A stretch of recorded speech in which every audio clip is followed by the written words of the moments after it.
ایک مرتبہ سلطان محمود غزنوی نے اپنے بھائی کو ہدایت کی کہ بازار جائیں اور کسائیوں کے ترازو اور جن پتھروں سے وہ گوشت تولتے ہیں وہ چیک کریں، اور جن کے تول والا پتھر کم نکلے انہیں گرفتار کر کے دربار میں حاضر کریں۔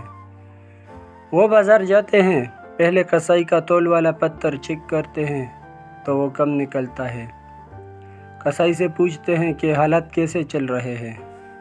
کسائی کہتا ہے کہ بہت برے دن ہیں، دل کرتا ہے کہ یہ گوشت کاٹنے والی چھری بدن میں گھسا دوں اور ابدی نیند سو جاؤں۔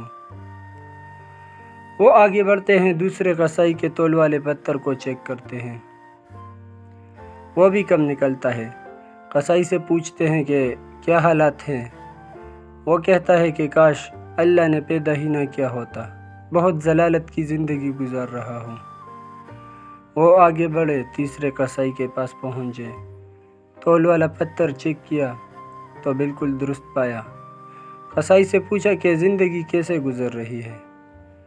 کسائی نے کہا کہ اللہ تعالیٰ کا لاکھ لاکھ شکر ہے، بہت خوش ہوں، اللہ تعالیٰ نے بڑا کرم کیا ہے، اولاد نیک ہے، زندگی بہت اچھی گزر رہی ہے۔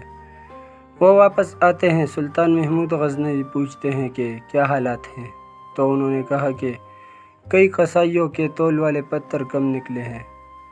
سلطان محمود غزنوی نے غصے سے کہا کہ پھر انہیں گرفتار کر کے لائے کیوں نہیں؟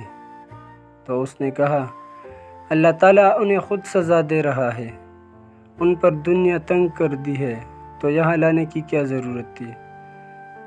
آج ہمارے بھی کچھ یہی حالات ہیں، ہم نے دنیا کو اپنایا ہے، دنیا سے چمٹے ہوئے ہیں اور آخرت کی فکر ہی نہیں ہے۔ اللہ تعالیٰ ہمارے حالات پر رحم فرمائے، آمین۔ دوستو، اگر ویڈیو پسند آئی ہو تو لائک اور چینل کو سبسکرائب ضرور کریں، شکریہ۔